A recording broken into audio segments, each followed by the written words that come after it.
सतनाम साहिब बंदगी।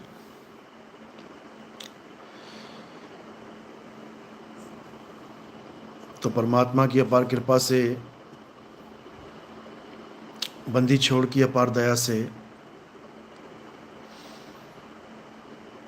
ये मूल ज्ञान पूरे विश्व में बहुत ही तीव्र गति से फैल रहा है। बंदी छोड़ की अपार दया है। जो सैकड़ों फ़ोन आते हैं, उन हंसों के जो पूरा जीवन उस परमात्मा की बंदगी में लगा रहे हैं, जो नाना प्रकार के गुरुओं के पास अपना पूरा जीवन दांव पे लगा के बैठे हैं, जो बताते हैं कि हम जिन गुरु साहिबान के साथ जुड़े हुए थे, उन्होंने हमें सारी उम्र के लिए मंत्रों के साथ जोड़ दिया। उन्होंने हमें 52 अक्षरों के साथ जोड़ दिया। उन्होंने हमें इन हिंदी, पंजाबी, उर्दू, फारसी के अक्षरों से जोड़ दिया और हम इन्हीं अक्षरों को जप जप के अपना जीवन बर्बाद करने में लगे थे। तो हमारे सत्संग सुन के जब उनकी विवेक शक्ति बढ़ी, जब जागृति हुई, तब उनको समझ में आया कि हम कहाँ उलझे पड़े थे। तब उन्हें समझ में आया कि जिस परमात्मा को हम पाना चाहते थे मंत्रों के जाप से, ये वो विधि है ही नहीं जिससे परमात्मा की प्राप्ति होती है। परमात्मा किसी मंत्रों का गुलाम नहीं है कि तुम मंत्र जपोगे तो परमात्मा तुम्हारे सामने आके खड़े हो जाएंगे। ऐसा कभी नहीं हो सकता। समझो, परमात्मा को पाना है तो पहले हमें एक भेद प्राप्त करना पड़ेगा। और वो भेद क्या है,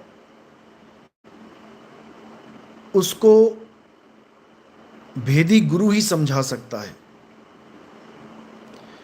बिना भेद प्राप्त किए अगर कोई अपना जीवन परमात्मा को ढूंढने में लगा दे, तो उसका जीवन नाश होना बिल्कुल बिल्कुल बिल्कुल पक्का है।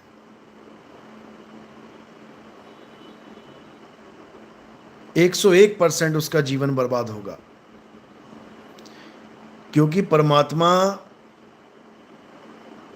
ऐसी कोई वस्तु नहीं है जिसको तुम मंत्रों के द्वारा, यज्ञों के द्वारा, हवन के द्वारा, पूजा पाठ के द्वारा, नदियों में स्नान के द्वारा, तीर्थ स्थानों पे भ्रमण करने के द्वारा, या नदियों के, पर्वतों की परिक्रमा करने से तुम उसको प्राप्त कर पाओ। वो ऐसी वस्तु है ही नहीं। परमात्मा क्या है, इसको समझने के लिए तुम्हें हमारे सत्संग सीरियल वाइज सुनने पड़ेंगे। आप लिखिए नितिन दास सत्संग नंबर 1, नितिन दास सत्संग नंबर 2, नितिन दास सत्संग नंबर 3। ऐसे ही आपके सामने सीरियल वाइज सत्संग आने शुरू हो जाएंगे। 209 सत्संग बनाए हैं मैंने इन अज्ञानी गुरुओं के, इन गुरुआ लोगों के अज्ञान के खिलाफ। कोई भी गुरु आपका है, इससे कोई मतलब नहीं है। आप किसी भी गुरु के शिष्य हैं, कोई बात नहीं। आप केवल कबीर साहब के इस मूल ज्ञान के सत्संग सुनना शुरू कर दें। धीरे धीरे धीरे आपको एक एक बात समझ में आने लग जाएगी। वो गुरु अधूरा है कि पूरा है, उसका ज्ञान आपका कल्याण करेगा कि नहीं करेगा, एक एक बात आपको समझ में आने लग जाएगी। यकीन कर मानो। लेकिन सीरियल वाइज सुनोगे तो हर बात समझ में आएगी। आगे पीछे आज पहला सुन लिया, कल 10वां सुन लिया, फिर 25वां सुन लिया, फिर 30वां सुन लिया, फिर 5वां सुन लिया, ऐसे नहीं। सीरियल वाइज सुनना शुरू करो। तब धीरे धीरे ऐसी जागृति हो जाएगी, जीव ऐसा जाग जाएगा कि उसके बाद कोई भी परमात्मा के नाम पे आपको भरमा नहीं सकेगा। समझ लो। तो इसी को कबीर साहब ने बार बार वाणियों के द्वारा समझाने की कोशिश करी कि अगर इस जगत में परमात्मा को ढूंढने के लिए निकल पड़े तो परमात्मा कभी मिलने वाला नहीं है। परमात्मा किसी जंगल में मंगल में नहीं रहता, वो किसी नदी नालों में नहीं रहता, वो किसी पहाड़ पहाड़ियों पे नहीं रहता।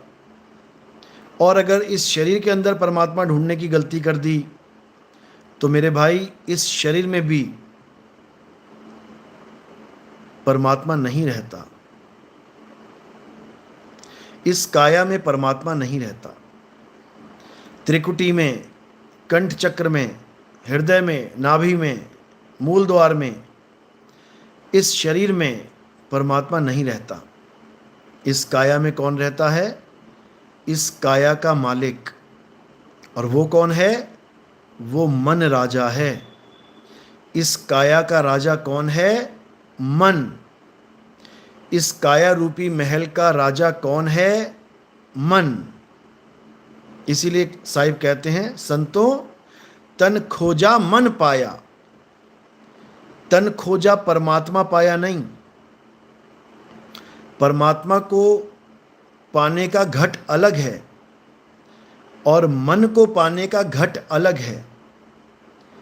मन रहता है तन घट में और परमात्मा रहता है आत्म घट में। इसीलिए बोला गया है कि आत्म में राम, राम मही आत्म, चीनस गुरमुख विचारे। ये बाबा नानक की वाणी है, श्री गुरु ग्रंथ साहिब में दर्ज है। बाबा नानक ने कभी नहीं कहा कि परमात्मा किसी सतलोक में रहता है जहाँ पर सोने की सड़कें हैं, सोने के पहाड़ हैं, दूध की नदियाँ हैं। ऐसा कभी नहीं बोला नानक साहब ने। उन्होंने क्या बोला? हृदय नाम ध्याओ और घर बैठे प्रभु पाओ। प्रभु तुम्हारा घट में ही विराजमान है, घर बैठे मिल जाएगा। तुम्हें किसी सतलोक जाने की जरूरत नहीं पड़ेगी। समझ लो, घर बैठे परमात्मा मिल जाएगा, क्योंकि तेरा परमात्मा किसी सतलोक में नहीं बैठा है। तेरा परमात्मा तुझ में विराजमान है। कैसे विराजमान है? कहते हैं ज्यों तिल माही तेल है, ज्यों चकमक में आग, तेरा साईं तुझ में है और जाग सके तो जाग। जो अपने घट में परमात्मा को ढूंढते हैं, घट यानी शरीर नहीं, जो शरीरों में परमात्मा को ढूंढते हैं उनका जन्म बर्बाद होना निश्चित है। जितने भी बाबा लोग ये बोलते हैं कि परमात्मा तुम्हारे शरीर में विराजमान है, ये सब तुम्हें बेवकूफ़ बना रहे हैं। ये सब तुम्हें अज्ञानता में ढकेल रहे हैं। ये सब तुम्हारे इस अनमोल जन्म को बर्बाद करने का कारण बनेंगे। परमात्मा कभी शरीर में नहीं आता। वो विदेही है, विदेही। विदेही यानी जो काया में नहीं आता, जो स्वयं साक्षात आत्मदेव है। अजूनी, जो कभी किसी जून में नहीं आता, उसको खोजना है। और वो कहाँ मिलेगा? वो तुम्हारे आत्म स्वरूप, तुम्हारे शुद्ध चैतन्य स्वरूप में मिलेगा। समझ लो, इसके अलावा और कोई रास्ता नहीं है। कोई कहे कि मुझे कोई और मार्ग मिल गया है, तो याद रखना कि रास्ता एक ही है। इसके अलावा सब जाल हैं। अखबारों में आपने देखा होगा, एक पहेली आती है रास्ता ढूंढने वाली।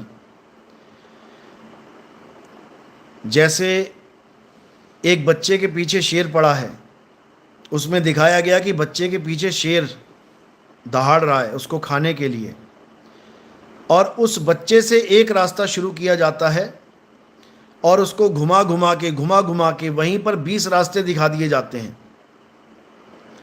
और उन 20 रास्तों में एक रास्ता उसके घर का होता है, बाकी रास्तों में भी शेर की फोटो लगी होती है। अब उन 20 रास्तों में से एक सही रास्ता ढूंढना होता है कि कौन सा रास्ता उस बच्चे को घर तक लेके जाएगा। उस एक रास्ते को छोड़ के बाकी 19 रास्ते ये मौत के रास्ते हैं, मृत्यु के रास्ते हैं। उस एक सही रास्ते को छोड़ के अगर बच्चा कहीं और चला गया तो 101% उसकी मौत निश्चित है। इसी प्रकार परमात्मा तक पहुंचने का एक ही रास्ता है, 2, 3, 5, 7 नहीं है। ये तुम्हें बेवकूफ बनाया जा रहा है। ओशो ने भी बोला कि 112 प्रकार की ध्यान विधियां हैं, तुम उसमें से कोई भी चुन सकते हो, तुम्हें मोक्ष मिल जाएगा। ये महाअज्ञान है, ये महाअज्ञान है। परमात्मा एक है और उस तक पहुंचने का रास्ता भी एक है। उसी एक इकलौते रास्ते को विहंगम मार्ग कहते हैं, विहंगम चाल कहते हैं। जो विहंगम चाल को प्राप्त नहीं कर पाते वो कभी परमात्मा तक नहीं पहुंच पाते। जो विहंगम चाल को समझ नहीं पाते वो इसी संसार में धक्के खाते हैं, मंत्र जपते मर जाते हैं, इन मंत्रों के सहारे अपना जीवन बर्बाद करके चले जाते हैं। इसलिए बार बार गरीबदास जी महाराज ने समझाया कि सतगुरु के लक्षण कहूं, अचल विहंगम चाल। अचल यानी तुम्हारा लक्ष्य क्या होना चाहिए? अचल। अचल यानी परमात्मा। और वहां तक पहुंचने का रास्ता, मार्ग क्या है? विहंगम चाल। ये विहंगम चाल ही एकमात्र रास्ता है परमपिता परमात्मा तक पहुंचने का। अगर ये विहंगम चाल आपको नहीं समझ में आई तो आप कितना ही भक्ति कर लो, आप कितना ही भजन गा लो, आप कितने ही ग्रंथ रट लो, आप कितने ही श्लोक रट लो, आप कितने ही पोथियां पढ़ लो, कुछ होने वाला नहीं है। एकमात्र मार्ग, पूर्ण संत की चाल विहंगम चाल है। और दुख के साथ कहना पड़ रहा है कि जिन संतों की चाल विहंगम चाल है ही नहीं, वो अपने ग्रंथों में, अपने सत्संगों में विहंगम चाल की महानता बताते नजर आते हैं। आप राधा स्वामी पंथ में देखो, बाहर से देखने में ऐसा लगेगा जैसे इससे बढ़िया कोई पंथ ही नहीं है। Well maintained, well disciplined, everything is just like the diamonds. ऐसा लगेगा कि मानो चमचमाते हीरे हैं, लेकिन जब उन पे घन पड़ेगा तो कांच से भी कच्चे हैं। आप इनका ग्रंथ पढ़ो, एक सफेद कवर वाली इनकी एक किताब है, सार वचन। ये स्वामी जी महाराज की है, राधा स्वामी पंथ में छपी है। आप उस ग्रंथ को उठाइए और पीछे जाके जहां शब्दार्थ हैं वहां पर आप चारों चालों का वर्णन जो इन्होंने किया हुआ है आप उसको पढ़िए। मैं शॉर्ट्स में भेज दूंगा, मेरे पास है, फोटो खींची है मैंने। मैं सत्संग खत्म होने के बाद शॉर्ट्स में डाल दूंगा, आप उसको पढ़ना। उसमें चारों चालों का जिक्र है। चींटी की चाल, मकड़ी की चाल, मछली की चाल, पक्षी की चाल, जिसे विहंगम चाल कहते हैं। तीनों चालों का जिक्र करने के बाद चींटी की चाल यानी मंत्रों का सहारा लेके ये मूल चक्र को भेदना, स्वाद चक्र को भेदना, नाभि चक्र को भेदना, हृदय चक्र को भेदना, कंठ चक्र को भेदना, आज्ञा चक्र को भेदना, यहां तक पहुंचना, ये चींटी की चाल है। उसके बाद मकड़ी की चाल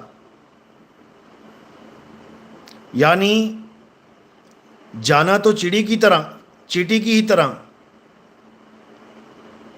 लेकिन अंदर के रूहानी मंडल में पहुंचने के बाद शब्द धुन को पकड़ लेना और फिर शब्द से ही आगे का रास्ता नापना।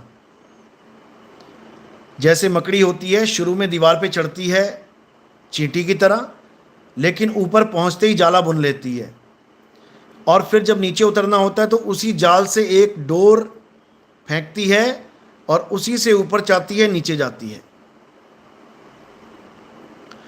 ये मकड़ी की चाल है। इसमें मंत्र भी जपने पड़ते हैं और कानों में अंगूठा देके शब्द धुन को भी पकड़ना पड़ता है। इन्हीं 5 धुनों को पकड़ना पड़ता है जो काल भगवान की यानी नकली धुनें हैं। घंटे की, शंख की, वीणा की, बांसुरी की, सारंगी की, ये आवाज़ें सब नकली आवाज़ें, इसी में मस्त हो जाते हैं फकीर। तो ये मकड़ी की चाल है।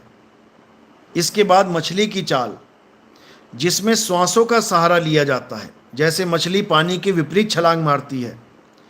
अगर 100 फुट से पानी गिर रहा है तो मछली 100 फुट तक चढ़ जाएगी उसी पानी की धार पे, इतनी फास्ट होती है।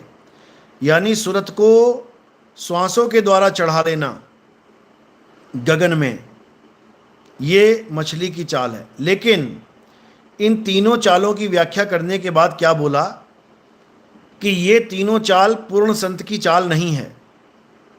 और उसके बाद जहाँ विहंगम चाल है, जहाँ लिखा है इन लोगों ने कि विहंगम मार्ग, विहंगम चाल, वहाँ क्या लिखा है कि पूर्ण संत की चाल विहंगम चाल होती है। यानी जो असली गुरु है वो तुम्हें विहंगम चाल देगा और जो नकली गुरु है वो तुम्हें गणेश जी के लोक, महेश जी के लोक, ब्रह्मा विष्णु जी के लोक घुमाता हुआ लेके जाएगा। जो गुरु तुम्हें ये कह दे कि पहले तुम गणेश जी के लोक में जाओगे, वहां तुम्हें अपनी कमाई देनी पड़ेगी, ऋण उतारना पड़ेगा, फिर ब्रह्मा जी के लोक में जाओगे, फिर विष्णु जी के लोक में जाओगे, वहां तुम्हें अपना ऋण उतारना पड़ेगा, फिर शंकर जी में, फिर माता, मतलब कि जो ऐसा बोल दे समझ जाना वो काल का ही दूत है। वो विहंगम चाल वाला गुरु है ही नहीं। विहंगम चाल का मतलब होता है कि थ्रू प्रॉपर चैनल नहीं जाना पड़ता, नहीं जाना पड़ता। उसमें ना तो कोई गणेश जी आएंगे, ना कोई महेश जी आएंगे, ना कोई ब्रह्मा विष्णु जी और ना ही कोई दुर्गा जी और ना ही काल भगवान और ना ही अक्षर पुरुष का कोई लोक आएगा। ये सब आएगा ही नहीं। ये पूर्ण गुरु की चाल है, विहंगम मार्ग, विहंगम चाल, यानी पक्षी जमीन से उठा और सीधे आसमान पे चला गया। गोली बंदूक से निकली और सीधी निशाने पे लग गई। तीर कमान से निकला और सीधे जाके निशाने पे लग गया। कोई रुकावट नहीं, नहीं रुकेगा बीच में। इसको विहंगम चाल कहते हैं। यानी किसी के पास आपको कहीं नहीं रुकना है, कोई ऋण नहीं उतारना, कोई आपने किसी लोक में नहीं भ्रमण करना, डायरेक्ट सीधे अपने स्वरूप में समा जाना है, अपने सत्य स्वरूप में समा जाना है। इसमें कोई मंत्र जंत्र भी नहीं जपना होता। ये सारा खेल सूरत का है। इसी को नानक साहब ने बोला है, जैसे जल में कमल निरालंब, मुर्गा भी निशाने। मुर्गा भी निशाने, मुर्गा भी पक्षी होता है जो उड़ता है। वो रहता कहाँ है? वो सारा दिन पानी में रहता है, खाता है, पीता है, सब कुछ पानी में, नदी में। और जैसे ही शाम होती है वो सीधे अपने घर उड़ जाता है विहंगम चाल से। ये एक इशारा दिया जा रहा है सूरत के लिए। यानी सूरत कहाँ रहती है? संसार में रहती है, नाशवान संसार में। और जब शाम होती है यानी घर वापसी का समय आता है, यानी अंत समय आता है, तो ये सूरत सीधा निशाना लगाती है अपने सत्य स्वरूप का, जो परमात्मा का असली नाम है, जो परमात्मा का असली स्वरूप है। उसी स्वरूप में समाना है। सूरत समाए शब्द में और वाको काल ना खाए।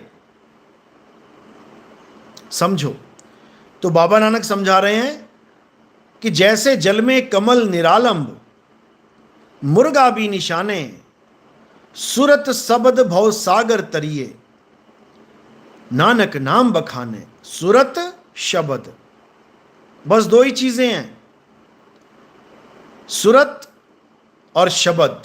सूरत कहां है? संसार में फंसी है। शब्द कहां है? संसार से पार है। सूरत कहां है? इस काया माया में फंसी है। लगाना कहां है? सीधे निशाना शब्द में लगाना है। सूरत शब्द भवसागर तरिए। अगर सूरत शब्द में लगा दिया तो भवसागर पार हो जाओगे। सूरत शब्द भवसागर तरिए, नानक नाम बखाने, रहे एकांत एक मन वसिया। यानी इस पूरे संसार में तुम अकेले हो जाओगे। इस पूरे संसार में, इस मेले में अकेले हो जाओगे। यानी इस संसार का रंग तुम पे नहीं चढ़ेगा। व्यवहार तो तुम ऐसे ही करोगे जैसे संसार वाले कर रहे हैं, लेकिन अंदर से तुम इतने स्ट्रांग होगे, तुम इस संसार में ऐसे जी रहे होगे जैसे एक रामलीला में कोई रोल कर रहा हो। तो जब रोने का सीन आएगा तो रोएगा, हंसने का सीन आएगा तो हंसेगा, लेकिन उसको यह ज्ञान होगा कि यह सब एक ड्रामा चल रहा है, यह सब एक नाटक चल रहा है। यानी संसार को नाटक समझ के वो अपना जीवन जिएगा और अपना जीवन जीवों के कल्याण के लिए लगाएगा। तो कह रहे हैं सूरत शब्द भवसागर तरिए, नानक नाम बखाने।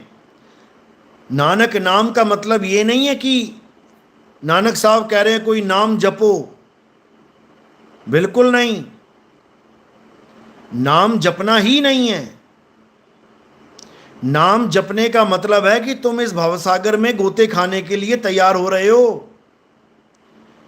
परमात्मा को पाने के लिए किसी नाम की जरूरत है ही नहीं। परमात्मा को पाने के लिए आत्म ज्ञान की जरूरत है। तुम्हें आत्मा का ज्ञान होना चाहिए कि आखिर आत्म तत्व होता क्या है। समझो, कबीर साहब कहते हैं आत्मज्ञान बिना नर भटके, कभी काबा कभी काशी, जल में मीन प्यासी और मोहे देखत आवे हांसी। यानी सच्चा गुरु वो होता है जो तुम्हें इस संसार से तोड़ के उस शब्द गुरु से जोड़ता है। सूरत क्या होती है और शब्द क्या होता है, बस इन दो चीजों का ज्ञान चाहिए आपको। सूरत फंसी संसार में, तासे पड़ गई दूर, और सूरत बांध स्थिर करो, आठों पहर हुजूर। सूरत फंसी संसार में, यानी सूरत का मतलब होता है ध्यान, भटकता हुआ ध्यान। सूरत फंसी संसार में, यानी इस भवसागर में, इस संसार में सूरत फंस गई है, तुम्हारा ध्यान फंस चुका है। और केवल संसार में नहीं, 6 प्रकार की देहों में फंस चुका है। स्थूल सूक्ष्म कारण, महाकारण, कैवल्य, हंस। इन 6 प्रकार के शरीरों में यह सूरत फंसी हुई है। अभी तुम मोबाइल देख रहे हो, सत्संग सुन रहे हो, अभी सूरत कहां है? इस स्थूल काया में है। जब रात में सो जाओगे, ये काया सो जाएगी बिस्तर पे, तब तुम्हारी सूरत कहां चली जाएगी? तब वो स्थूल छोड़ के सूक्ष्म में चली जाएगी, यानी वो सपने में एक्टिव हो जाएगी। बिस्तर पे शरीर पड़ा है, कोई होश नहीं शरीर को, सीधा है उल्टा है, चादर ओढ़ के है कि बिना ओढ़े सोया है, कोई होश नहीं। पूरब की तरफ सोया है कि पश्चिम की तरफ कि उत्तर की तरफ कि दक्षिण की तरफ, कोई होश नहीं। लेकिन सपने में जो शेर दिखाई दिया, सपने में जो सांप दिखाई दिया, फिर देखो कैसे पूरा होश है उसे, वहीं भागना शुरू करता है बचने के लिए। यानी अब यही ध्यान एक शरीर को छोड़ के दूसरे शरीर में ट्रांसफर हो गया। अब सारा ध्यान उस सपने में आ गया। अब वो सपना बिल्कुल असल लग रहा है, जैसे असली है। सपने में शेर तुम्हारे पीछे भागा, तुम एक बार भी नहीं सोच पाओगे कि अरे ये तो सपना देख रहा हूं, नकली है। बिल्कुल नहीं, तुम्हारी दौड़ लग जाएगी, भागे भागे फिरोगे। समझो, तो ये सूरत ही 6 के 6 शरीरों में ट्रैवल करता है, ये ध्यान। और जब मृत्यु आती है, जब मौत आती है, तब क्या होता है समझ लो अच्छे से, क्योंकि सबकी आनी है, एक भी नहीं बचने वाला कि एक भी बचेगा। जब मौत आती है तो क्या होता है समझ लो। पहली बात तो यह है कि मौत शरीर को आती है, तुम्हें नहीं आती, क्योंकि तुम शरीर हो ही नहीं। तुम क्या हो?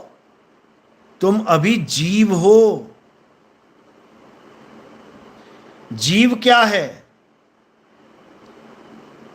अविनाशी है। ईश्वर अंश जीव अविनाशी। ये जीव कब कहलाता है? जब 3 चीजों का मेल होता है। किस किस का?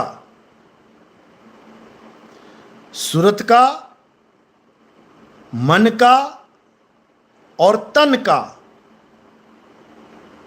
जब ये तन मन और सूरत एक हो जाती है तब ये जीव कहलाती है।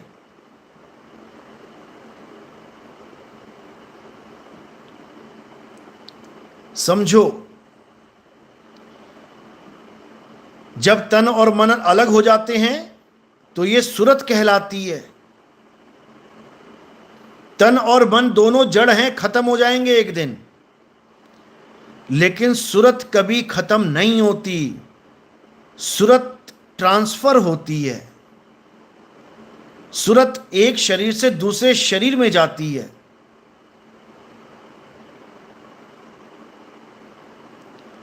तो जब अंत समय आता है, जब मौत आती है, तो कई लोग क्या कहते हैं कि मुझे एक काला सा आदमी दिखाई दे रहा है, मुझे बहुत बड़े बड़े काले काले दैत्य दिखाई दे रहे हैं, मुझे यमदूत दिखाई दे रहे हैं।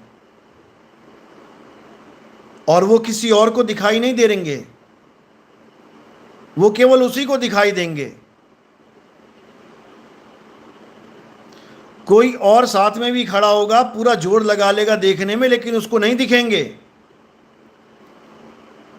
क्यों नहीं दिखेंगे? क्योंकि उसकी सूरत स्थूल से सूक्ष्म में ट्रांसफर होने जा रही है। अब स्थूल को छोड़ने का समय आ गया है। अब वो सूक्ष्म में जाने की तैयारी कर रही है। अब जितने भी यमराज यमदूत दिखाई देंगे उसको, वो सूक्ष्म शरीर में ही दिखाई देंगे। जैसे तुम्हारा सपना केवल तुम्हें दिखाई देता है, तुम्हारे साथ लेटे हुए इंसान को नहीं, तुम्हारे पास खड़े हुए इंसान को नहीं। तुम्हारा सपना केवल तुम्हें दिखाई दे रहा है। तुम्हारे सपने में 100 शेर खड़े हैं, लेकिन जो आदमी तुम्हारे साथ लेटा हुआ है उसको एक भी शेर महसूस नहीं हो रहा। तो जब मृत्यु आती है तो जो तुम्हारे संस्कार होते हैं, जैसे संस्कार तुम्हारे दिमाग में डल चुके होते हैं, वही संस्कारों के हिसाब से तुम्हारा सूक्ष्म जगत तैयार होना शुरू हो जाता है। तुमने खूब पाप किए हैं, तुमने खूब कत्ल किए हैं, तुमने खूब जीव हिंसा करी है, तो तुम्हारे संस्कार वैसे ही बनते चले गए। अब तुम्हें बड़े बड़े काले काले शैतान दिखाई देंगे, जो मुगदर मार मार के, हंटर मार मार के, तलवारें मार मार के तुम्हें बालों से पकड़ के घसीट के लेके जाएंगे। स्थूल शरीर यहीं पड़ा रह जाएगा, ये 5 तत्वों का,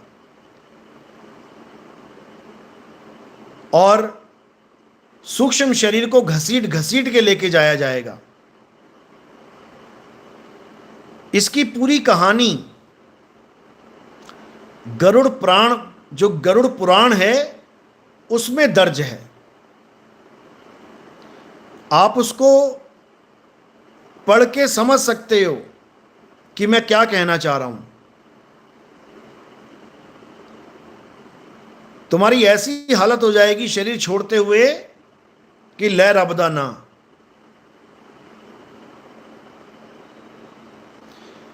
सूक्ष्म शरीर में सब कुछ है। जैसा शरीर तुम्हें यह दिखाई दे रहा है, डिट्टो सेम ऐसा ही शरीर सूक्ष्म शरीर होता है। जैसे आपको आपकी मां दिखाई दी, ये धन्नाजीत जी का मैसेज आया है कि सूक्ष्म शरीर में बाल कैसे आ गए।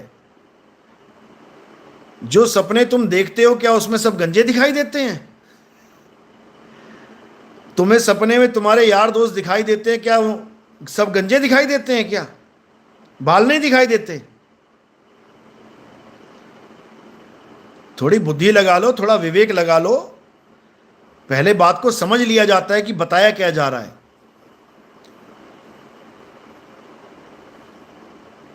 सब कुछ है सूक्ष्म शरीर में, बाल भी है, आंख भी है, कान भी है, नाक भी है, लात घुसे भी हैं, गोली बारूद भी है, महल अटारी भी है, नदियां समुंदर भी है, सब कुछ है, रोज देख के आते हो।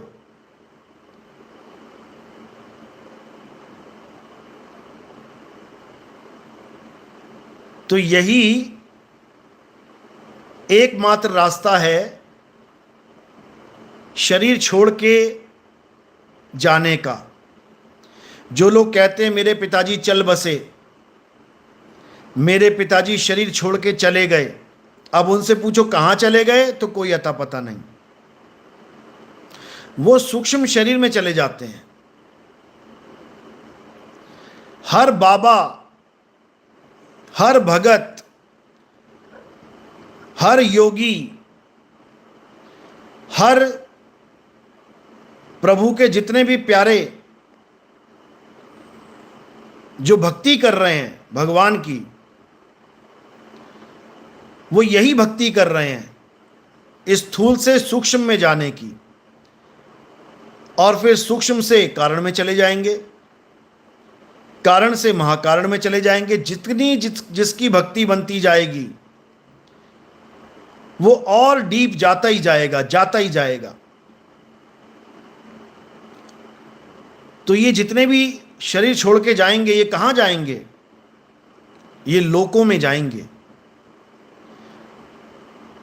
कोई शिवलोक को चला जाएगा, वहां पे शिव जी का तांडव चलेगा, देखेंगे आराम से। जो गणेश जी का पुजारी है वो गणेश जी के लोक में चला जाएगा, जो दुर्गा जी का पुजारी है वो दुर्गा जी के लोक में चला जाएगा, जो ब्रह्म का पुजारी है वो ब्रह्म लोक में चला जाएगा,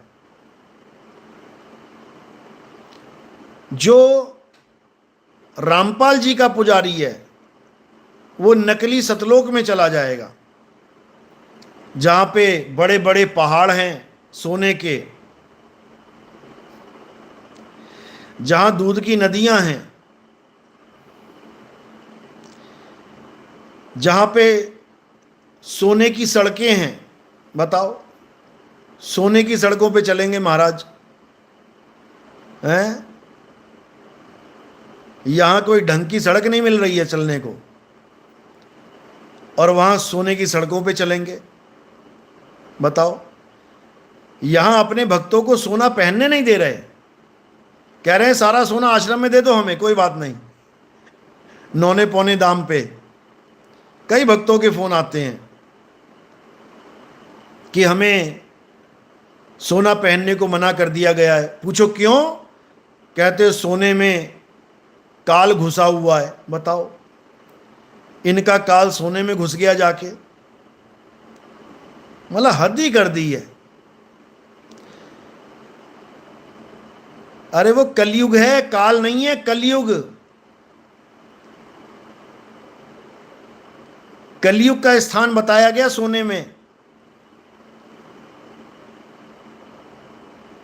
काल नहीं, कलियुग, 4 युग में से एक युग। अगर कलयुग सोने में है तो सतयुग कहां है? वो कहां घुसा हुआ है? त्रेता युग कहां घुसा हुआ है? उसका स्थान बताओ। द्वापर युग कहां बैठा हुआ है अभी? उसकी जगह बताओ। कलयुग घुसा दिया तुमने सोने में। बताओ। तो भाई ऐसा नहीं है। अगर सोने में काल बैठा है तो ये रामपाल जी के चेले बोल रहे हैं हम तो भारत को सोने की चिड़िया बना देंगे। ले सोने की चिड़िया बना देगा तो इसका मतलब पूरे भारत में काल घुस जाएगा। सोने में तो काल है, और अगर भारत को सोने की चिड़िया बना दिया तो पूरे भारत में काल घुसा दोगे तुम तो। हद कर दी इन लोगों ने।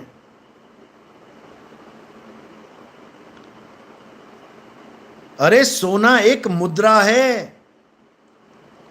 सोने की अशर्फियां चलती थीं, सोने के सिक्के चलते थे, तुमने नहीं देखे हैं, चलते थे। अगर आज भी सोने के सिक्के चलते होते,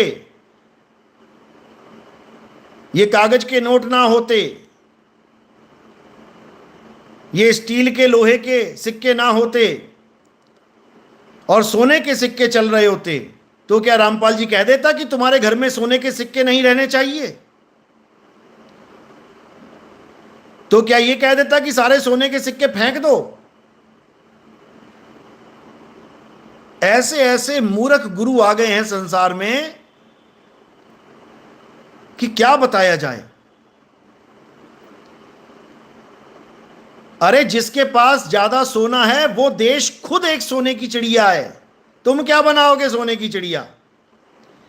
अगर ज्यादा सोने की चिड़िया बनाने का शौक है तो हमारे भारत पे जितना कर्जा है, विदेशी कर्जा 8 लाख करोड़ उतार दो। तुम्हारे सतलोक से सोने की सड़कें हैं, 1 किलोमीटर सोने की सड़क उखाड़ के ले आओ यहां पे। 1 किलोमीटर सोने की सड़क में हमारा देश विदेशी कर्जों से मुक्त हो जाएगा। ले आओ अपनी सोने की सड़क खोद के, सतलोक वाली।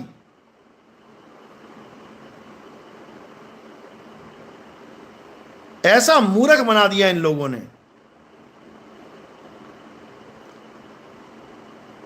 लेकिन अब जनता जाग रही है,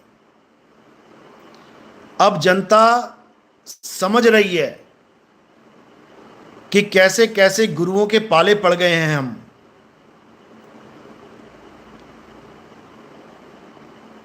समझो, तो जब मृत्यु आती है तो कई लोग कहते हैं हमें हमारे गुरुजी लेने आ गए। अब ये क्या ड्रामा चल रहा है, इसको भी समझ लो। ये सब माइंड गेम है, माइंड गेम।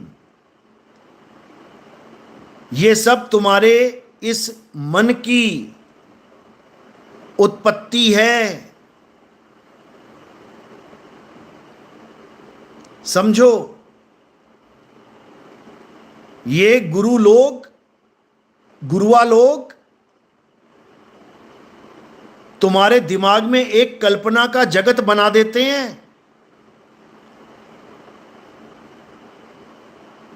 कल्पना का जगत, भरमजाल।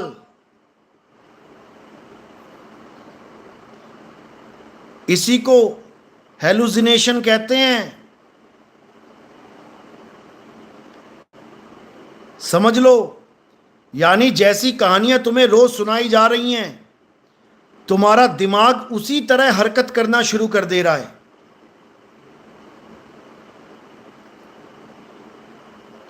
तुम्हारा दिमाग वही चीज देखने की कोशिश कर रहा है, तुम्हारा मन वही कुछ दिखाने की कोशिश कर रहा है जो रोज तुम्हें पाठ पढ़ाया जा रहा है।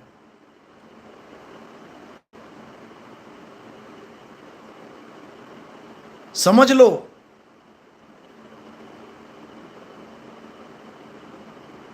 मेरे गुरुजी आएंगे, मुझे लेके जाएंगे। This all the things are hallucination. और अगर एक बार इस ट्रैप में तुम आ गए तो बेटा तुम्हारा बंटा धार हो जाएगा। एक बार तुम इस माया के चक्कर में पड़ गए, फिर तुम्हें नचा नचा के मारेगी।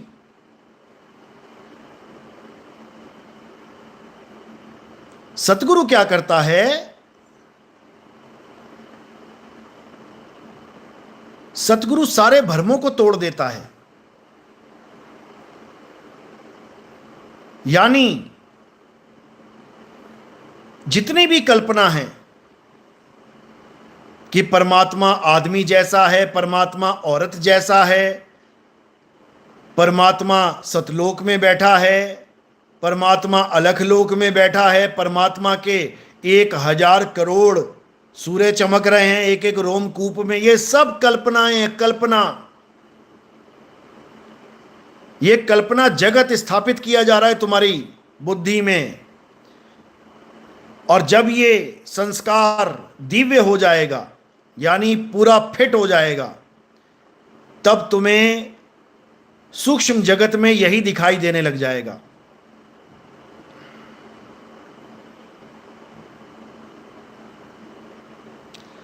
समझ लो।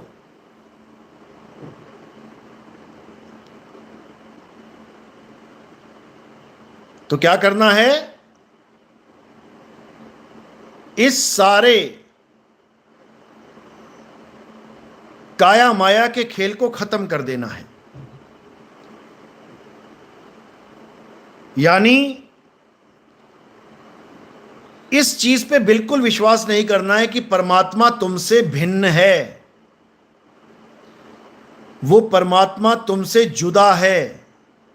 ये चीज तुम दिमाग से निकाल दो। फकीरों ने बोला है वो शाह, कहंदे ओ शाह असा तो वख नहीं, बस वेखण वाली अख नहीं। यानी वो परमात्मा हमसे जुदा नहीं है, बस देखने वाली आंख नहीं है। क्यों? क्योंकि आंख को तो माया दिखाई जा रही है,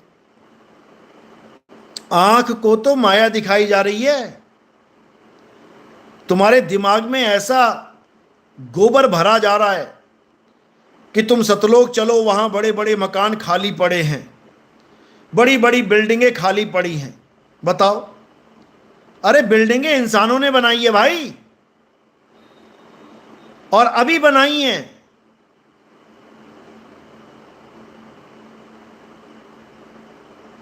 जब से ये ईंट पत्थरों का खेल चला है, ईंट पे ईंट रख के, ईंट पे ईंट रख के बिल्डिंगें बनानी शुरू करी इंसान ने। पहले भट्टे की खोज करी, भट्टे में ईंटें डाली, ईंटें पकाई, तब बिल्डिंगें बनी। और ये सतलोक में बिना भट्टे के, बिना ईंटों के ये महल बना के बैठे हुए हैं, बिल्डिंगें बना के बैठे हुए हैं। बताओ, हवाई जहाज की खोज हुई है जब लोहे की खोज हुई, लोहा बनाया गया, डिजाइन बनाया गया, सांचा बनाया गया, लोहा पिघला के उसमें उसके पार्ट्स बनाए गए, नट बोल्ट के साथ जोड़े गए, और ये सतलोक में पहले से हवाई जहाज बना के बैठे हुए हैं। सतलोक में हवाई जहाज है, बताओ यार, मतलब हद कर दी बिल्कुल ही। दूध तब आया जब काल भगवान ने 84 बनाई, भैंस बनाई, गाय बनाई, बकरी बनाई, तो दूध आया। और सतलोक में दूध पहले से ही पहुंचा हुआ है। ना गाय, ना भैंस, ना बकरी, दूध पता नहीं कौन दे रहा है वहां पे। बताओ, अरे भाई दूध देने वाला भी तो कोई होगा, कि अपने आप ही दूध निकलता जा रहा है। वाह रे वाह, मतलब हद हो गई है। इन लोगों ने भरमा दिया लोगों को। क्या किया जाए?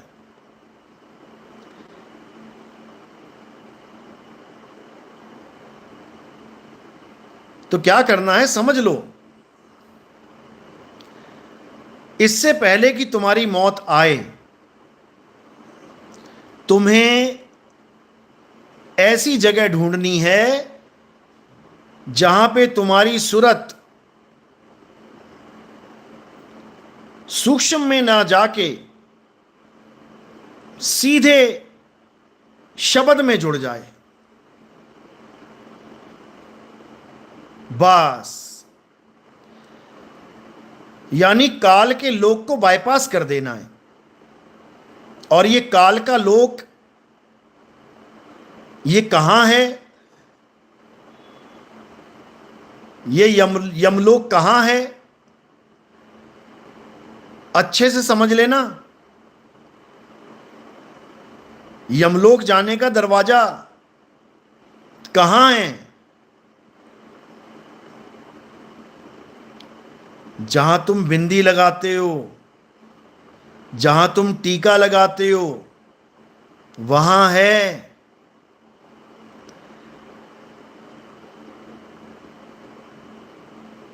इसी को इंगला पिंगला सुषमना कहते हैं।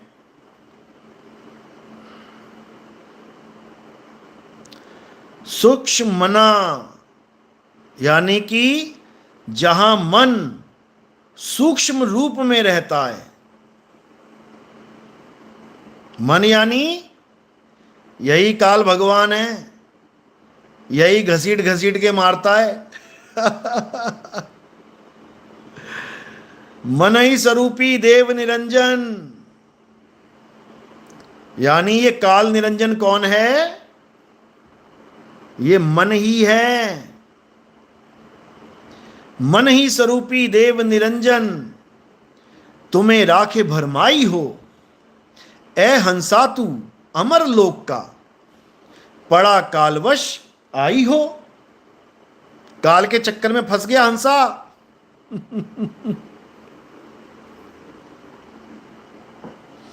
अब निकलने का एक ही रास्ता है, और वो क्या है? इन तंत्रों से, मंत्रों से, जंत्रों से, पूजा पाठ, हवन, यज्ञ, तीर्थ, मूर्त, व्रत, उपवास, सब से किनारा कर लो। हर चीज छोड़ दो। सच्चे दिल से, सच्चे मन से छोड़ दो।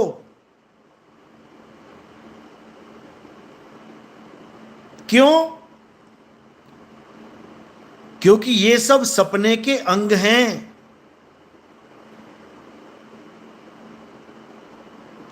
ये सपने के अंग हैं। अगर तुम सपने से बाहर आना चाहते हो, ये जो तुम्हें आजकल ये वृंदावन वाले पीले पीले बाबा जी जो तुम्हें बड़ी बड़ी बातें सुना रहे हैं ना, कि ये दुनिया एक सपना है, मैं सपने में आया हूं, तुम्हें मैं सपने में मिल रहा हूं, मैं तुम्हें सपने में ज्ञान दे रहा हूं, ये सब हमारी नकल मारी है इन्होंने। ये हमारे सत्संग सुन सुन के डायलॉग आ रहे हैं इन्हें। कहते हैं नकल मारने को अकल की जरूरत होती है। नकल तो मार ली, बोल दिया कि ये सब सपना है, जगत एक सपना है, लेकिन इनसे पूछो सपना छूट गया? क्या सपना छूट गया तुमसे? अरे तुम सपने में मिलने वाले भगवानों को ही सत्य मान बैठे हो। सपने में क्या दिखाई देता है? सपने में सपना ही दिखाई देता है। सपने में शेर दिखाई दिया, सपना ही है। सपने में कुत्ता दिखाई दिया, सपना ही है। सपने में आदमी औरत दिखाई दिए, सपना ही है, झूठ है। सपने में मंदिर मस्जिद गुरुद्वारा चर्च दिखाई दे रहा है, देखो बाहर गलियों में। जगत क्या है? सपना। तो सपने में जो दिख रहा है वो क्या है? सपना। वो सपना ही है। सपने में जो दिख रहा है वो सपना ही है। इतनी बुद्धि बाबा कहां से लेके आएगा? क्योंकि सपने में ही सारे अवतार आए हैं। मत्स्य अवतार सपने में, क्यों? जगत में अवतार आया है, जगत एक सपना है। कुर्म अवतार आया, जगत में एक सपना है। नरसिंह अवतार आए, वराह अवतार आए, राम अवतार आए, कृष्ण अवतार आए, सब सपना है। सपने में दिखने वाली चीज सपना ही है। और सपने में दिखने वाली चीज से अगर तुम मोह कर बैठे तो तुम वापस सपने में ही आओगे। याद रखना इस बात को। बच्चे को कभी उठाओ और बड़ा प्यारा सपना देख रहा हो ना, जिससे दिल लग गया हो बच्चे का, तो क्या कहता है? मम्मी सोने दो, सोने दो मुझे। क्यों? क्योंकि सपने में जाना चाहता है दोबारा, सपना ही सच लग रहा है उसे। तो अगर तुम्हें मंदिर से प्यार है तो वापस आने के लिए तैयार रहना, अगर तुम्हें मस्जिद से प्यार है तो वापस आने के लिए तैयार रहना इस संसार में, अगर तुम्हें गुरुद्वारे और चर्च से प्यार हो गया है तो वापस आने के लिए तैयार रहना, अगर तुम्हें अपने माँ बाप भाई बहन किसी से भी प्यार है तो वापस आने के लिए तैयार रहना। यहां तक कि अगर तुम्हें अपने गुरु के शरीर से भी प्यार है तो भाई वापस आने के लिए तैयार रहना, समझ लो। इसीलिए बार बार समझाता हूं कि मुझे शरीर मत मान लेना, गलती से शरीर मत समझ लेना मुझे। जिसने मुझे शरीर समझ लिया, बेटा शरीर में ही आना पड़ेगा। बार बार समझाता हूं मैं, गुरु शरीर नहीं है। गुरु ये 5 तत्व का पुतला नहीं है, अच्छे से समझ लो। इसीलिए इस शरीर का ध्यान नहीं करवाता मैं, जो बाकी बाबा लोग करवाते हैं कि जिस गुरु जी से नाम लिया है उसका ध्यान करो, आंखें बंद करके उस गुरु को याद करो। किसको याद करो? ये चमड़ी खाल बाल को याद करोगे क्या?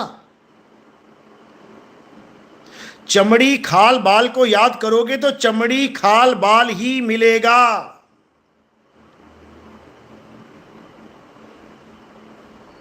बिल्कुल याद नहीं करना है चमड़ी खाल बाल को।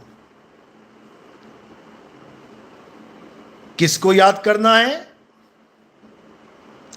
जिन्ही नाम ध्याया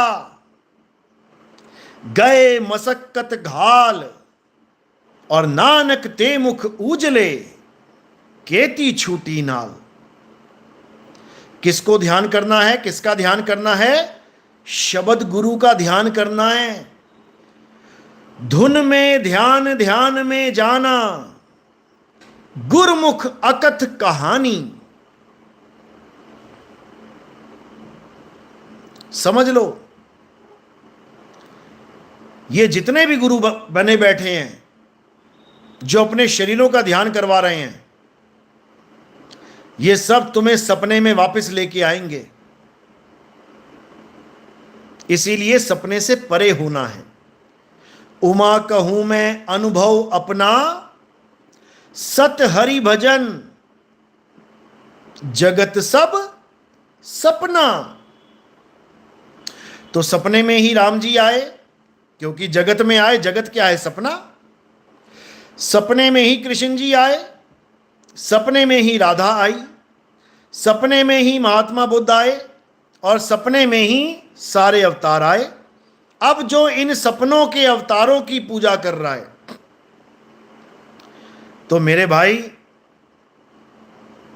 वापस इसी सपने में आना पड़ेगा, इसी सपने में आना पड़ेगा। तो करना क्या है? गीता उठाओ, अध्याय 3,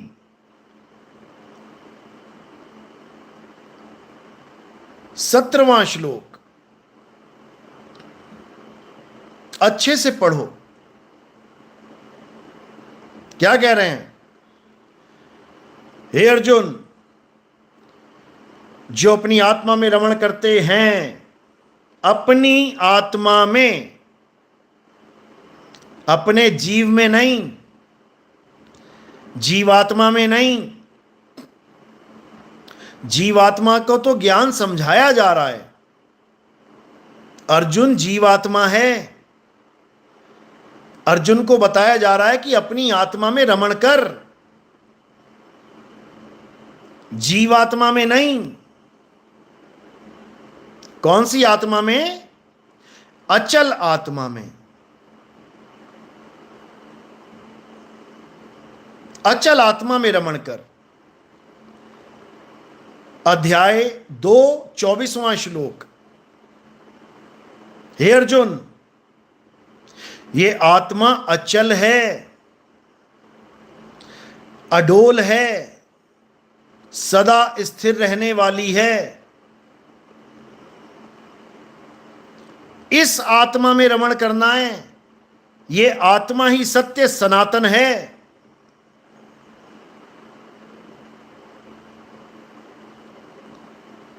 ठीक है, मंदिर मस्जिद गुरुद्वारे चर्च में आज तक पूजा करते आए हो, कोई बात नहीं, अच्छी बात है। भगवान को, अल्लाह को, वाहिगुरु को प्यार करते आए हो, अच्छी बात है। लेकिन उसको पाने की विधि वो नहीं है।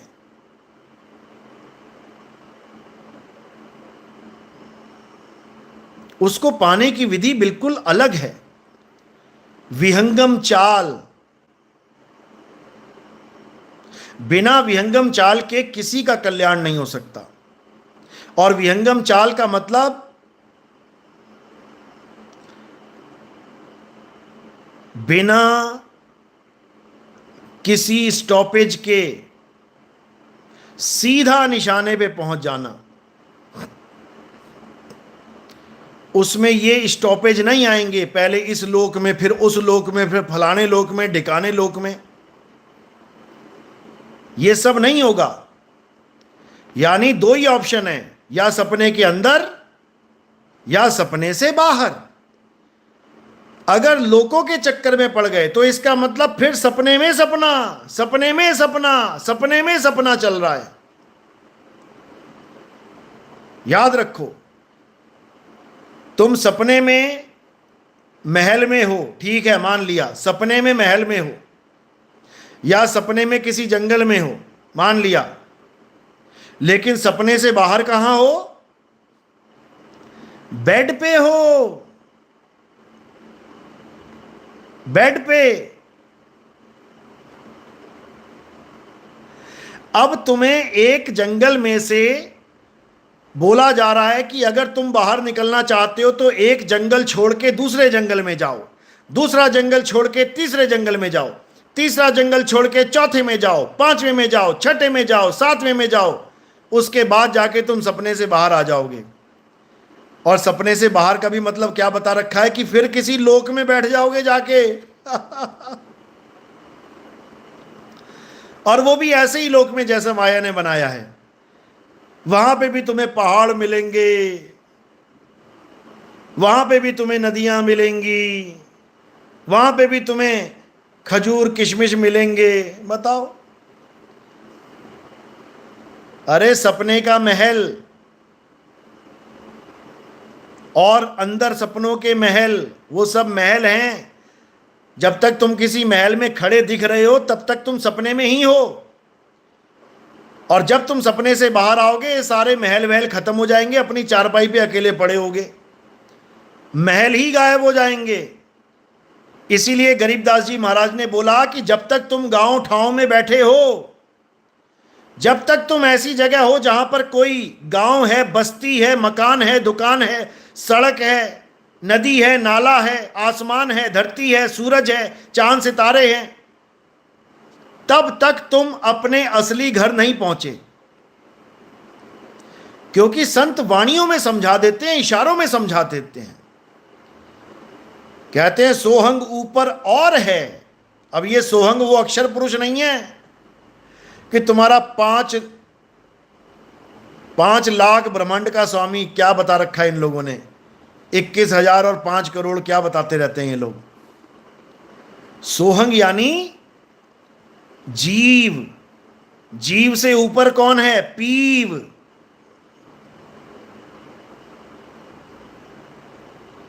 समझो। तो कह रहे हैं सोहंग ऊपर और है, और सोहंग के नीचे कौन है? ओम। ओम सोहंग।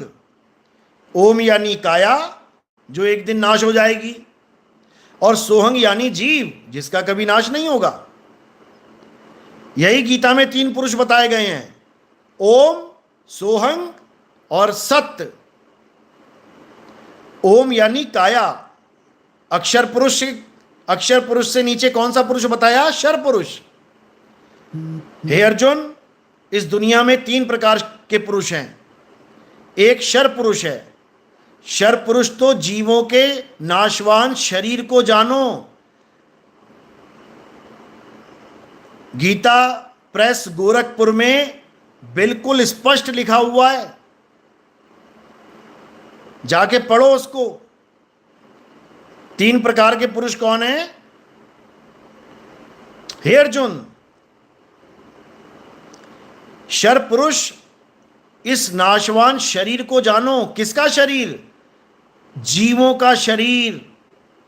ये जितने शरीर दिख रहे हैं तुम्हें, ये सब ओम हैं।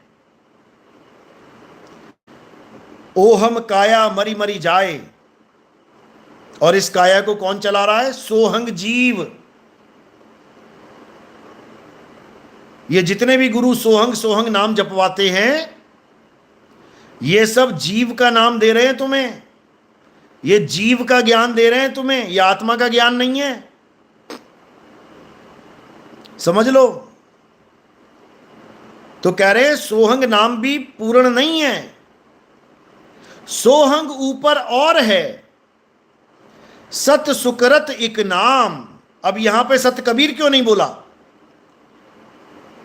जो तुम लोग कहते हो नहीं सत कबीर उनका निज नाम है, असली नाम सत कबीर है, तो यहां सत सोहंग, यहां क्यों सत कबीर नहीं बोला?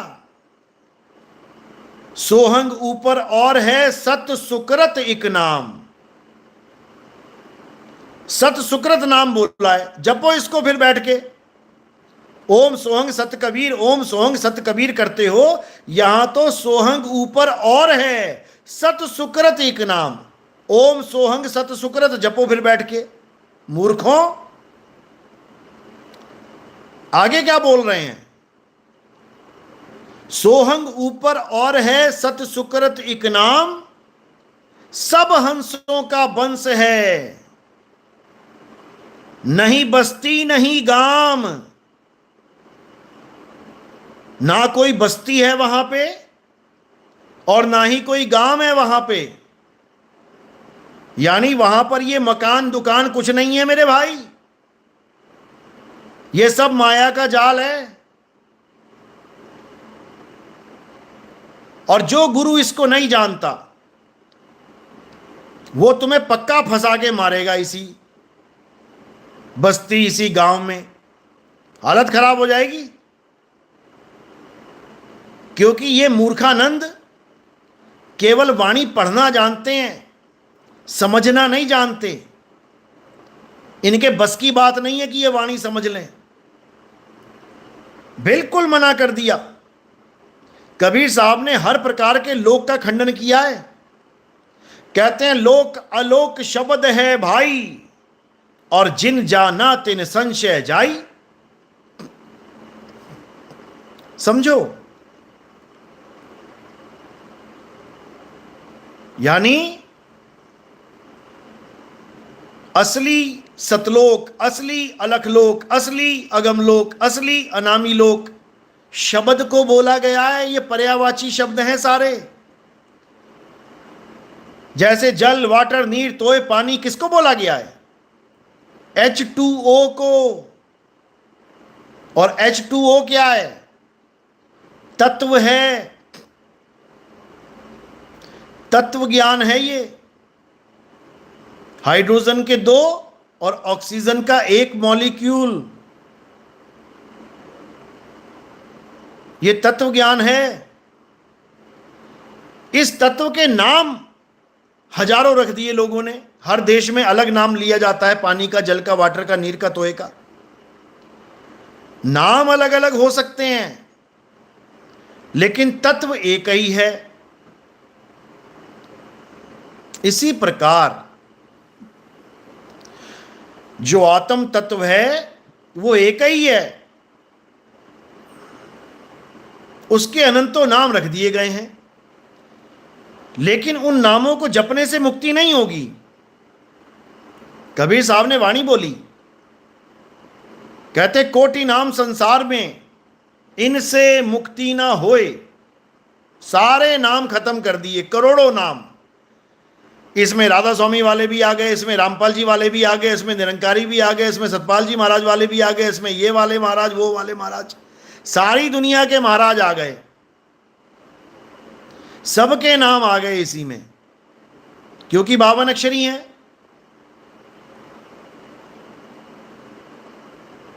समझो, इन्हीं 52 अक्षरों में राम नाम भी आ गया, इन्हीं 52 अक्षरों में राधे राधे भी आ गया, इन्हीं 52 अक्षरों में अल्लाहू अकबर भी आ गया, इन्हीं 52 अक्षरों में वाहिगुरु वाहिगुरु भी आ गया, इन्हीं 52 अक्षरों में यहोवा यहोवा आ गया। इस दुनिया के जितने भी अक्षर हैं वो सब नाम इसी में आ गए।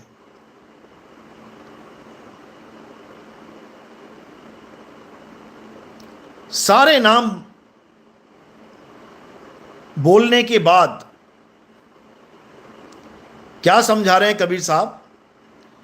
कह रहे हैं कोटि नाम संसार में, इनसे मुक्ति ना होए, और गुपत नाम सतपुरुष का। किसका? सतपुरुष का। बूझे बिरला कोई। सतपुरुष का क्या नाम हो सकता है? गुप्त नाम। सतपुरुष का गुप्त नाम सतनाम है। सतनाम।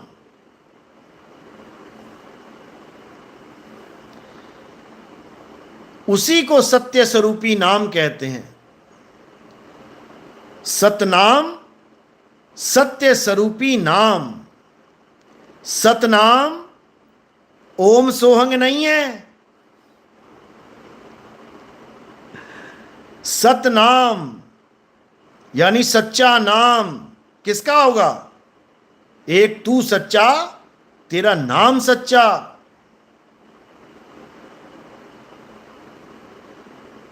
काल भगवान और अक्षर पुरुष का सच्चा नाम नहीं है, परमात्मा का सच्चा नाम है। तो इसी को समझा रहे हैं। सत्य स्वरूपी नाम साहिब का, सो निज नाम हमारा। यानी मेरा निज नाम क्या है? सत्य स्वरूपी नाम। कोई 52 अक्षरी नाम नहीं, सत्य स्वरूपी नाम।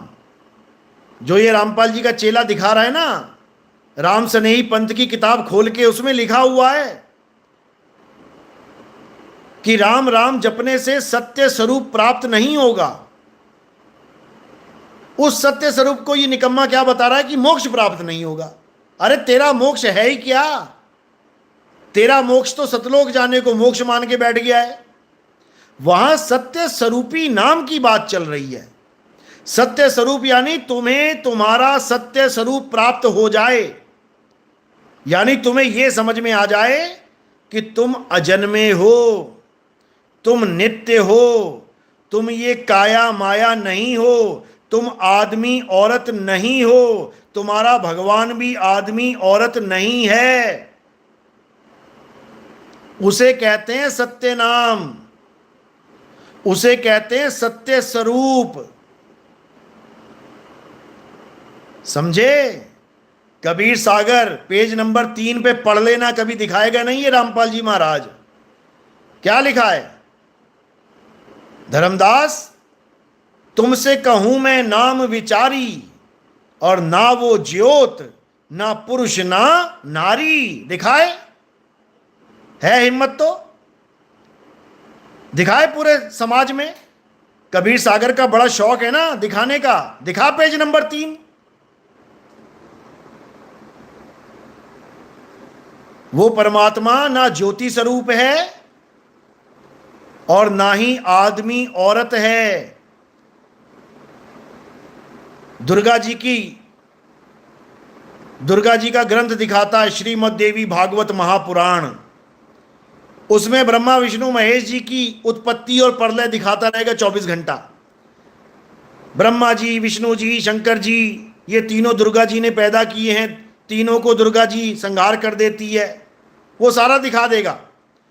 लेकिन ये नहीं दिखाएगा, उसी में छपा हुआ है जिसमें दुर्गा जी कह रही हैं कि सृष्टि के उत्पन्न होने से पहले ना मैं स्त्री हूं, ना मैं पुरुष हूं, और ना ही मैं नपुंसक हूं। है हिम्मत? दिखा जरा। कभी नहीं दिखाएगा ये। क्योंकि इसकी पाखंड की दुकान खत्म हो जाएगी, इसका ड्रामा खत्म हो जाएगा। जो भगवान को आदमी बना के बैठा है, निराकार। गरीबदास जी महाराज जी ने अपनी वाणी में निराकार बोला, निराकार, यानी उसका कोई आकार नहीं है। अब उसका कोई आकार नहीं है तो बोला निराकार, और इसने उसको बदल के कर दिया नराकार, कि आदमी जैसा आकार है उसका। बताओ,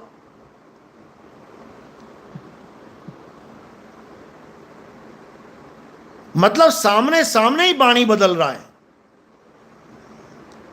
कम से कम 8-10 जगह वाणी पे मिलावट कर दी इन्होंने। स्क्रीनशॉट डाल दूंगा, शॉर्ट्स में देख लेना सारे। इतना बुरा हाल है। इन्हीं के एक भगत का फोन आया, कहता आपने लाइव में बोला कि बहुत से हिंदू धर्म के ग्रंथों में मिलावट कर दी गई अंग्रेजों के टाइम में, मुगलों के टाइम में, और देवी देवताओं के खिलाफ बहुत अभद्र टिप्पणियां किताबों में की गई। आपने ऐसे कैसे बोल दिया, ऐसे कैसे मिलावट हो गई? अरे तुम्हारा गुरु तुम्हारे सामने मिलावट करके बैठा हुआ है। अभी तो ना मुगलों का टाइम है ना अंग्रेजों का टाइम है। बिना मुगल बिना अंग्रेजों के उसने मिलावट कर दी ग्रंथ में।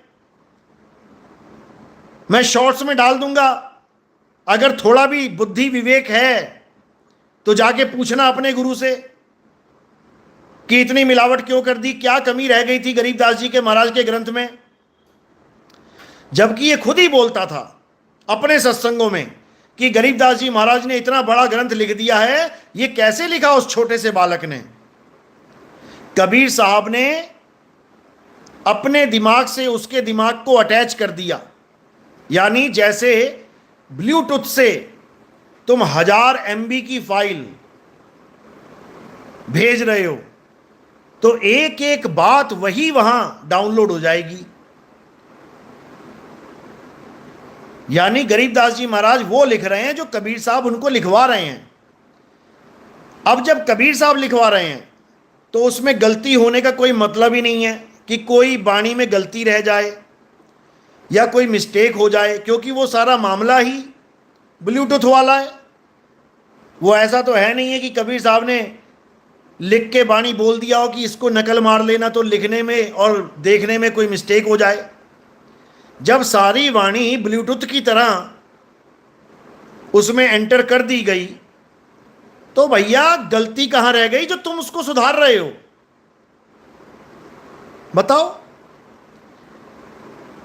तुम सामने सामने मिलावट करने में लगे हो, और मैंने कह दिया कि भाई अंग्रेजों के टाइम में, मुगलों के टाइम में इन ग्रंथों में मिलावट की गई है। डरा के, धमका के, मौत की धमकी दे के, गर्दन पे तलवार रख के ब्राह्मणों को बोला गया कि लिखो इसमें जितना गंद लिख सकते हो। तो इसमें कोई हैरान होने वाली बात नहीं है, ये हुआ है। कितने कितने लोगों को जान से मारने की धमकियां दी गई। अरे सिखों का इतिहास भरा पड़ा है, मुगलों के साथ इसीलिए तो टक्कर होती थी उनकी। बताओ, तुम्हारा गुरु तुम्हारी आंखों के सामने मिलावट करेगा और तुम उससे सवाल नहीं कर सकते, और तुम उन ग्रंथों पे उंगली उठा रहे हो जो इतने हजारों साल पुराने हैं। शर्म नहीं आती? तो भाई बुद्धि विवेक जगाओ अपना। ये जीवन बार बार नहीं मिलेगा, ये अनमोल जीवन है। इन गुरुआ लोगों के चक्कर में मारे मत चले जाना। पहली बात तो जो गुरु पाठ के नाम पे पैसा लेता है वो महाअज्ञानी और महापाखंडी गुरु है। पाठ फ्री में होते हैं। कबीर साहब ने किसी से कभी वाणी का, पाठ का पैसा नहीं लिया। गरीबदास जी महाराज ने खुद वाणी लिखी, कभी किसी से पैसे नहीं लिए पाठ का, वाणी का।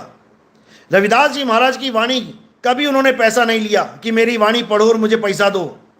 अरे इन्होंने तो वाणी भी नहीं लिखी, लिखी भी किसी और ने, और पढ़ पढ़ के पैसा तुमसे ले रहे हैं।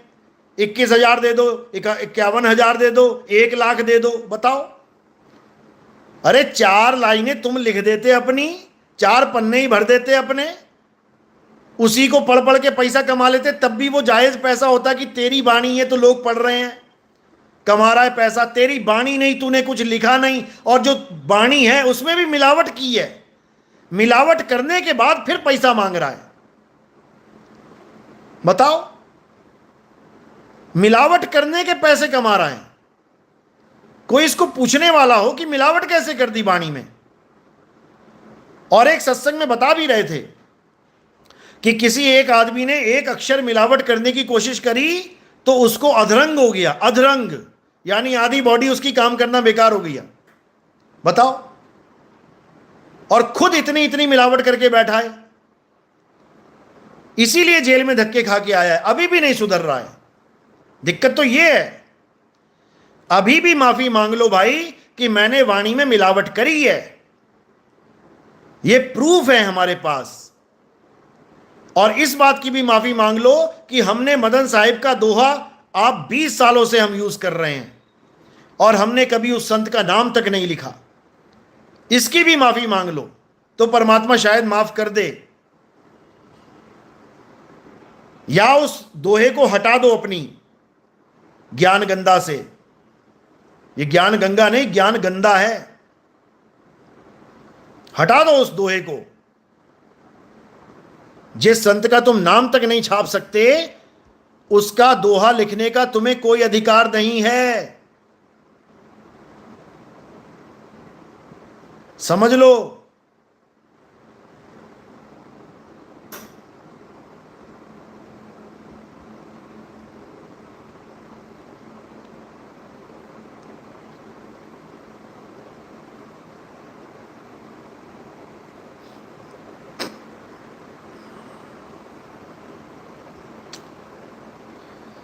सतनाम सतनाम सतनाम।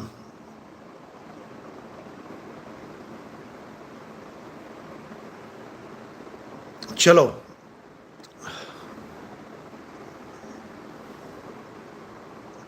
तो आज का सत्संग यही समाप्त करते हैं।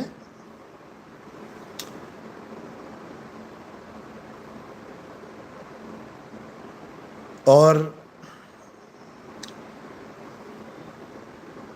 आसाम में जो बाढ़ आई थी उसमें हमारे भगत पहुंच गए हैं और जो भी सेवा हमसे बन रही है उसको किया जा रहा है। और परमात्मा से यही अरदास करेंगे कि अब ये प्रकृति ऐसे दिन ना दिखाए इस इंसान को कि इसकी और हालत खराब हो। लेकिन इंसान का भी कोई फ़र्ज़ है, इंसान को भी चाहिए कि प्रकृति को नुकसान ना पहुंचाए। अभी भी समय है कि हम सब इस प्रकृति को नष्ट ना करें, नहीं तो गिव एंड टेक पॉलिसी लागू है यहाँ पे। जो करोगे सो भरोगे। प्रकृति का नुकसान सबसे बड़ा नुकसान है, क्योंकि ये पलट के जब वार करती है तो पूरे पूरे गांव साफ करती है। इसलिए अब प्रकृति को प्रेम करना है, प्रकृति को बचाना है, प्रकृति की रक्षा करनी है, ताकि जितने साल हम यहाँ पर जिएं अच्छे से जिएं, भक्तिमय माहौल में जिएं, हाहाकार में ना जिएं। क्या भक्ति करोगे? मकान दुकान ही उजड़ जाएगा तो क्या भक्ति करोगे? तो इसलिए जहाँ पर भी कोई जंगल काटने का आदेश होता है, कहीं पर भी जो गैर कानूनी खनन चलते हैं, ये सब अब रुकने चाहिए। पहाड़ों की कटाई चलती रहती है, ये सब रुकना चाहिए। ये अगर अभी भी नहीं रोका गया तो मेरे भाई आने वाला समय बहुत बहुत खतरनाक है। अब हमें रीसेट बटन दबाना चाहिए, क्योंकि प्रकृति अब उस मोड़ पे खड़ी है जहां पे अब आगे तबाही ही तबाही है। जब मोबाइल पूरा भर जाता है और मदरबोर्ड को खतरा हो जाता है तो भाई साहब बहुत सा मैटर डिलीट करना, इसी में समझदारी होती है। और मैं तो चाहता हूं कि रीसेट बटन दबा दिया जाए, यानी अब शुरुआत से शुरुआत करते हैं, यानी अब बिल्कुल प्राकृतिक मोड में आ जाते हैं। ठीक है, ज़माना मोबाइल का है, लैपटॉप का है, कोई बात नहीं, टेक्नोलॉजी भी रखेंगे साथ में, लेकिन जहां तक हो सके पर्यावरण को बचाना है, पर्यावरण का नाश होने से रोकना है। ये जितनी मिलावट का खाना पीना चल रहा है, जितना ये खेती बाड़ी में जहर चल रहा है, ये सब अब खत्म करना है। और अगर अभी भी होश नहीं आया तो भाई साहब डारें की डारें मरेंगी, लाइन लगेगी लाशों की, समझ लो। तो इसलिए धीरे धीरे अब वापस रीसेट बटन दबाना शुरू करो। और बहुत तरक्की कर ली, इससे ज़्यादा नहीं चाहिए हमें, इससे ज़्यादा तरक्की नहीं चाहिए हमें, क्योंकि इससे ज़्यादा तरक्की करोगे तो मारे जाओगे। बहुत तरक्की कर ली, बहुत है, इतना बहुत है। बैठे बैठे माँ बाप के चेहरे देख रहे हैं, बैठे बैठे भाई बहन के चेहरे देख रहे हैं, बैठे बैठे बातें कर रहे हैं, पूरी दुनिया में मैसेज पहुंचा रहे हैं। इतना बहुत है मेरे भाई, इतना बहुत है। नहीं तो आगे इंसान खत्म हो जाएंगे, रोबोट ही रोबोट दिखाई देंगे गली गली में।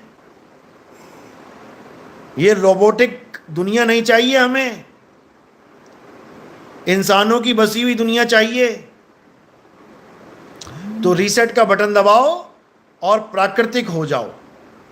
साहिब बंदगी सतनाम, जय बंदी छोड़ की, जय सतनाम।